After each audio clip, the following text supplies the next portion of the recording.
Welcome to Meet the Press Now. I'm Monica Alba in Washington. With President Trump is facing the prospect of a prolonged and politically perilous stalemate after declaring Iran's response to the U.S. peace proposal, quote, totally unacceptable, and his new warning today that the ceasefire is on life support. All while he prepares for his high-stakes meeting with Chinese President Xi in Beijing later this week. The U.S. and Iran remain in a standoff after Tehran sent its reply to the U.S. plan over the weekend. President Trump swiftly rejecting that, telling reporters today that Tehran would not agree to abandon its pursuit of nuclear weapons. And while the details of the full proposal remain unclear, Iran today accusing the U.S. of insisting on, quote, unreasonable demands. Today, President Trump responding to questions about the war, including from our very own Ryan Nobles, on where things go from here. On Iran, you rejected a deal from Iran over the weekend. Can you tell us anything about that proposal and what, if any, effort will be made to break the stalemate? It was just unacceptable. You know, a lot of people said, well, does he have a plan? Yeah, of course they do have the best plan ever. But it's a very simple plan. Iran cannot have a nuclear weapon, and they won't have a nuclear weapon. And they didn't want to go that far. If you can believe it, they didn't. How stupid. Are they stupid people? They didn't want to believe it. For the time being, the ceasefire remains in place? You know, it's unbelievably weak, I would say. I would call it the weakest right now. After reading that piece of garbage they sent us, I didn't even finish reading it. They said, I'm not going to waste my time reading it. I would say it's one of the weakest right now. It's on life support. It comes after Israeli Prime Minister Netanyahu drew a similar red line over the weekend, insisting Iran's nuclear program needs to be a part of any deal to end the war. Is the war with Iran over? And if it isn't, who will decide when it is? I think it accomplished a great deal, but it's not over because there's still nuclear material, enriched uranium that has to be taken out of Iran. How do you envision the highly enriched uranium will be removed from Iran? You go in and you take it out. With what? Special forces from Israel, special forces from the United States? Well, I'm not going to talk about military means, but what President Trump has said to me, I want to go in there. Oil prices are back around $100 a barrel on the new pessimism about the ceasefire with Iran, while the average price for gas remains above $4.50 a gallon. President Trump saying today he may be looking at suspending the federal gas tax to give drivers a little relief, while continuing to insist gas and oil prices will, quote, drop like a rock once the war is over. It comes after Energy Secretary Chris Wright told Kristen on Meet the Press that he can't make any predictions about those prices, but that the administration would do everything it could to lower costs. I know you're saying you can't predict how high gas prices will go, but I don't hear you ruling out the possibility that they could, in fact, go to $5 a gallon. Well, I'm just avoiding price predictions. But I will say the United States is in a tremendous position. Would you support suspending the federal gas tax to give families relief right now? Yeah, all measures that can be taken to lower the price at the pump and lower the prices for Americans, this administration is in support of. We are constantly looking for different ideas. Joining me now is our team of reporters. NBC News senior national politics reporter Jonathan Allen is at the White House. NBC News international correspondent Matt Bradley is in Tel Aviv. And also with me are NBC News senior national security correspondent Courtney Kube and NBC chief business correspondent Christine Romans. Thank you all for being here to start us off. John, after President Trump said that Iran's response was, quote, unacceptable, what does that mean for the status of U.S. negotiations with Iran right now, as you see it? Well, he said it was on life support, the ceasefire. He said that it was as weak as it possibly could be. I mean, I think what that says for the status of negotiations is that they are deadlocked with no progress on said negotiations. It's not clear what that means for the U.S. military posture toward Iran right now. I mean, we've still got the Strait of Hormuz blocked off. The president, of course, going to China, has a lot of messages to discuss with President Xi there, a lot of issues to discuss with him, including the Iran war. The president indicated today that he would like to see China be more supportive of what the U.S. is doing in Iran. We'll see if that happens. But it sounds like these negotiations are, if not dead, very close.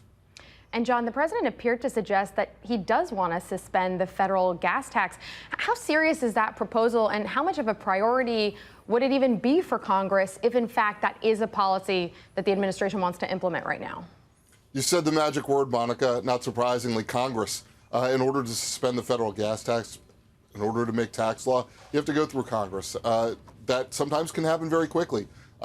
There are reasons that many members of Congress would want to ease the burden on their constituents right now. On the other hand, the United States is spending hundreds of billions of dollars potentially in Iran.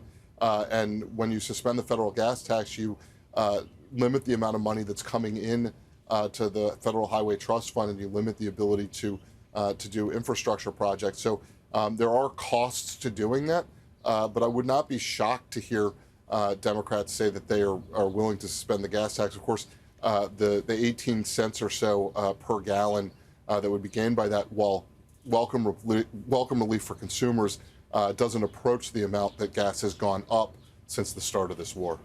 Yeah, and hasn't happened before, so we'll see if there's an appetite for that. John, you mentioned this off the top. I think this is looming over everything, the fact the president is set to leave for Beijing tomorrow. So what is the White House hoping to get out of that critical meeting, and how much of a distraction could the war with Iran be to all of it?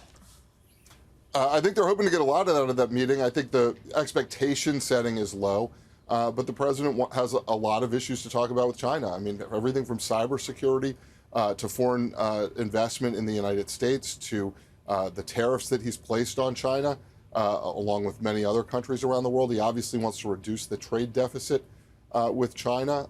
And so there's a lot to discuss, including the Iran war, including Taiwan. He mentioned today, he was asked about Taiwan, and he said that President Xi is more interested in talking about that than he is. But the United States has for decades maintained a position of strategic ambiguity. I botched that. Strategic ambiguity, basically meaning they don't want to basically tell China whether or not the United States would physically defend or defend with force Taiwan in the event of a Chinese invasion. But so many issues to talk about. And the Iran war as a potential distraction, it's real.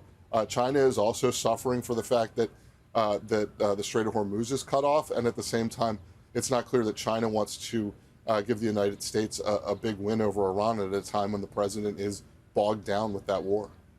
So many issues that are completely interconnected. John, stay there. We'll come back to you. I do want to turn now to Matt Bradley, who is in the region. Matt, how do you expect Gulf nations will react to the president calling Iran's response, quote, totally unacceptable, and then today saying the ceasefire is so weak that it's on life support? Yeah, I mean, it's a great question, Monica, not least because, you know, the Gulf nations have really carved out a place for themselves in a very real way at the negotiating table. Their presence has been felt in this diplomacy ever since the war began, and never more so than in the past week when they basically put the kibosh on President Trump's Project Freedom. And that's exactly the lens through which I think they're going to be viewing this latest development. If this ceasefire collapses, that will be a major threat for them. They'll no longer be able to have any hope in the near term of exporting their fuel through the Strait of Hormuz, which has been a huge problem for these Gulf countries. And any resumption of war would once again remind the world that the Gulf countries are not the oases of business safety that they have long claimed for them to be. That's been a huge knock on their whole advertising premise to the world as just the best place to do business. So these Gulf countries, we've already seen the reaction in the markets in just the past couple of hours. They are going to have this same visceral reaction. We also heard from the head of one of Saudi Arabia's largest oil companies, basically saying that this last month and a half have been the largest shock to energy that the world has ever seen. So clearly, the Gulf countries have already been feeling the pressure and are very willing to put pressure on the Trump administration to do whatever the Trump administration can to open up the Strait of Hormuz and end the fighting. And Matt, we heard from the Israeli prime minister who said that basically the war is not over as he sees it. So are the U.S. and Israel on the same page when it comes to what could determine when this war actually is over and the long-term strategy beyond that? Another great question. You know, Monica, the fact is that we've all been looking very closely at this relationship between the U.S. and Israel. Interestingly, this is the first time that Israel has fought with another country as a wartime ally against another sovereign state. So this is a new experience for Israelis. And there has been some friction For the most part, what we've been hearing is that both Israel and the U.S. are getting along very well throughout all of this. But it's important to remember these countries have very different objectives, including the Gulf countries, who, as I mentioned, are now huge stakeholders in all of this. The Israelis have been focused a lot on Iran's ballistic missile capability, their conventional weapon capability, in addition to their nuclear capabilities. The United States has been focused very much on the Strait of Hormuz, whereas Israel has not really been dealing that much with the Strait of Hormuz. So we're seeing diverging objectives even amongst these allies. Matt Bradley in Tel Aviv. Matt, thank you for that.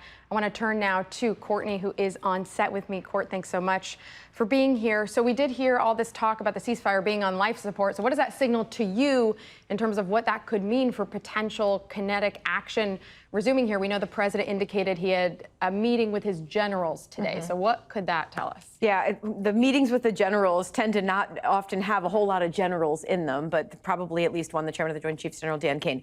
So I think that it has been totally possible for the last several weeks of this ceasefire that the U.S. would resume some sort of major combat operations. The president is making it seem like he doesn't really want to do that. But as far as the military is postured, they could do that right now if they wanted to. They have brought in additional reinforcements. They've brought in some new capabilities, an additional carrier strike group, a fresh air wing. We've already seen them actually operating in the Strait of Hormuz, the carrier air wing off of the George H.W. Bush. And they've sort of refilled some of the munitions and things that were used up during the first 40 days or so of this war.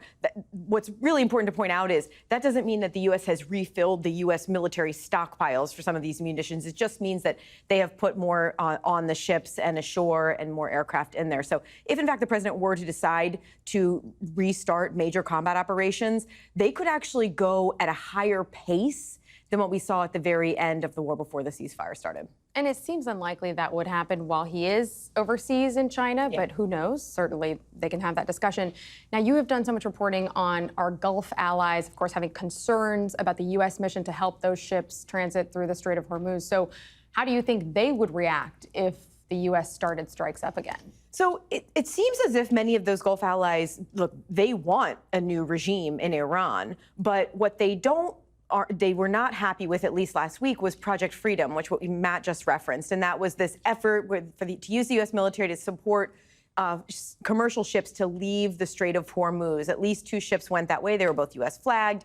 Some of the Gulf allies, including Saudi Arabia and the Kuwaitis, were unhappy with that effort because it was just too risky. And what we did see was Iran lash out at allies in the region. If, in fact, the U.S. were to restart some sort of combat operations, the sense I get is that these allies would want to go all in. So really, truly destroy Iran's conventional capabilities, do something about their nuclear program, and really inspire some sort of regime change there.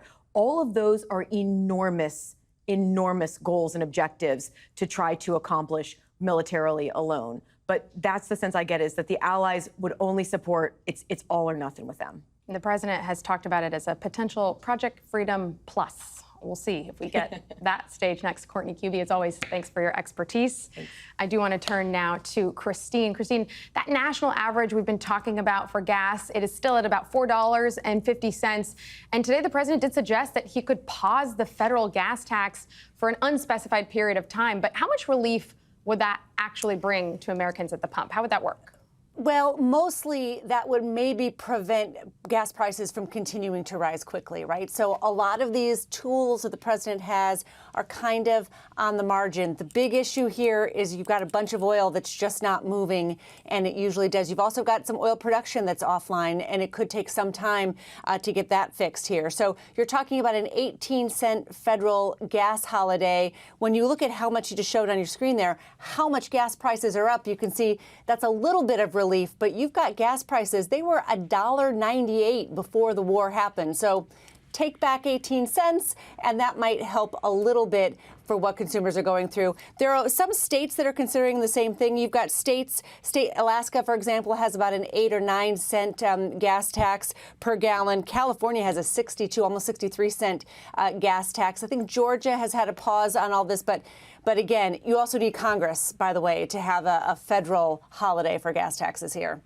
Yeah, it's not just doable with the signing of a pen or anything like that. That's important to point out. I want to also ask you, because this traffic through the Strait of Hormuz that is basically at a near standstill, I mean, there's still no deal to even end the war and reopen that waterway. So how are energy and shipping companies reacting to that reality? Scrambling, and they've been really lobbying Washington to get something fixed here. Although you heard the president today talking about how, maybe they were finding new ways to get their oil out. And he had thought that maybe you would have the stock market tank 25% and oil prices go to $250 to $300 again. So the president is glad that none of that has happened, and it seems to give him a little bit of wiggle room. But you talk to oil industry executives, for example, the guy who runs Saudi Aramco, and you can see that they're saying that even if everything were fixed today, you've got months and months of backlog. If the Strait of Hormuz opens today, it will take many months for the market to rebalance. And if its opening is delayed by a few more weeks, then normalization will last into 2027. What energy executives tell me, Monica, is that every day it's almost exponential how bad it gets. Like the more time goes, the more difficult it's going to be to unwind all of this and get energy prices back to normal.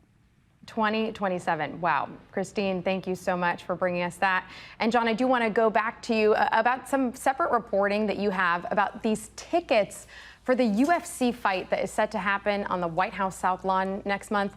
Take us inside your great reporting. Yeah, there's going to be a cage match, literally a cage match, several of them on the White House lawn, the South Lawn. You can see behind me the North Lawn, but on the other side of the White House, the UFC Ultimate Fighting Championship Mixed Martial Arts League is putting on an extravaganza for the president's birthday, June 14th, also in honor of America's 250th birthday, one of the celebrations that's going on for months here in Washington, D.C.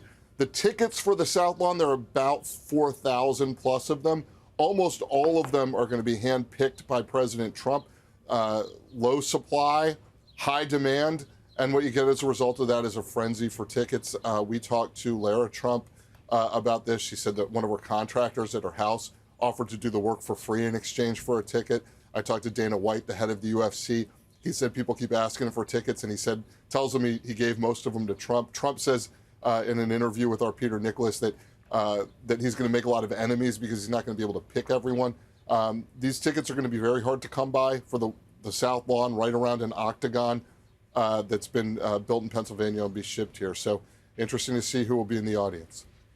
John Allen, a cage match just to get into the literal cage match. Thank you so much That's right. for bringing us that. We appreciate it.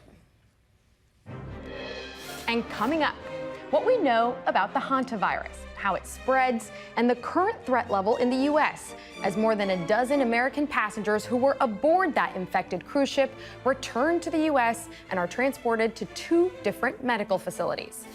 Plus, the man accused of attempting to assassinate President Trump at the White House Correspondents' Dinner pleads not guilty. More from today's court hearing and what's next in the case. You're watching Meet the Press now.